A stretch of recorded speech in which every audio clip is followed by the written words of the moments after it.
Judges 8. And the men of Ephraim said unto him, Why hast thou served us thus, that thou callest us not, when thou wentest to fight with the Midianites? And they did chide with him sharply. And he said unto them, What have I done now in comparison of you? Is not the gleaning of the grapes of Ephraim better than the vintage of Abiezer? God hath delivered into your hands the princes of Midian, Oreb, and Zeb. And what was I able to do in comparison of you? Then their anger was abated toward him, when he had said that. And Gideon came to Jordan and passed over, he and the 300 men that were with him, faint yet pursuing them.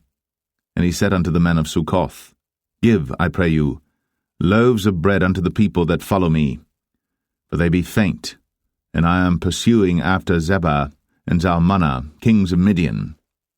And the princes of Succoth said, Are the hands of Zebah and Zalmunna now in thine hand, that we should give bread unto thine army?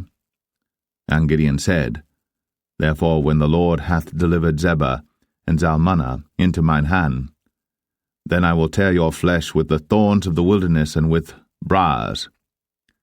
And he went up thence to Penuel, and spake unto them likewise. And the men of Penuel answered him as the men of Succoth had answered him.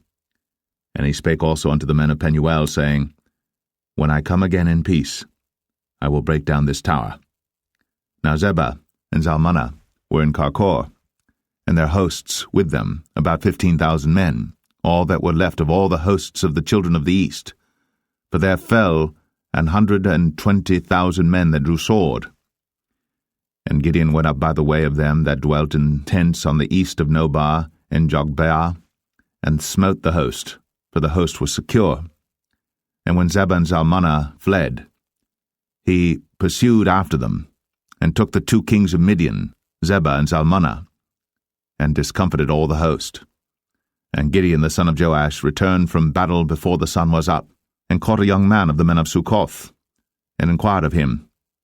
And he described unto him the princes of Succoth and the elders thereof, even 70 men.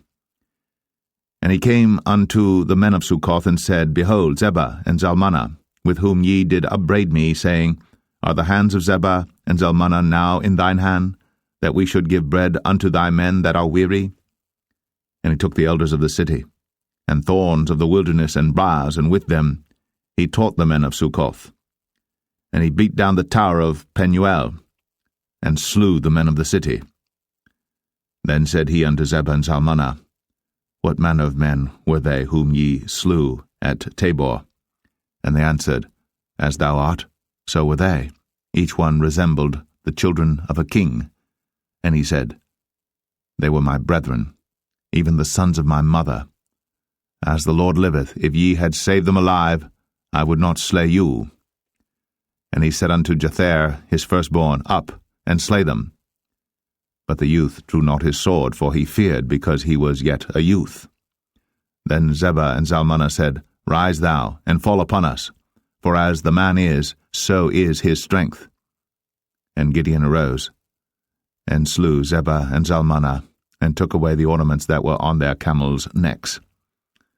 Then the men of Israel said unto Gideon, Rule thou over us, both thou and thy son, and thy son's son also, for thou hast delivered us from the hand of Midian. And Gideon said unto them, I will not rule over you, neither shall my son rule over you. The Lord shall rule over you. And Gideon said unto them, I would desire a request of you, that ye would give me every man the earrings of his prey. For they had golden earrings, because they were Ishmaelites. And they answered, We will willingly give them. And they spread a garment, and did cast therein every man the earrings of his prey. And the weight of the golden earrings that he requested was 1,700 shekels of gold, beside ornaments and collars and purple raiment that was on the king of Midian, and beside the chains that were about their camels' necks. And Gideon made an ephod thereof, and put it in his city, even in Ophrah. And all Israel went thither a whoring after it, which thing became a snare unto Gideon and to his house. Thus was Midian subdued before the children of Israel, so that they lifted up their heads no more. And the country was in quietness 40 years in the days of Gideon. And Jerubbaal the son of Joash went and dwelt in his own house. And Gideon had 70 sons of his body begotten, for he had many wives. And his concubine that was in Shechem, she also bare him a son, whose name he called Abimelech.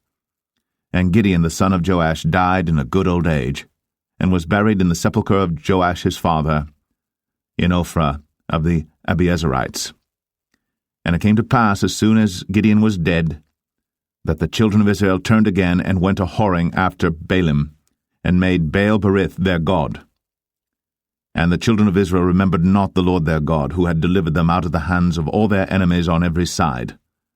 Neither showed they kindness to the house of Jerubbaal, namely Gideon, according to all the goodness which he had shown unto Israel.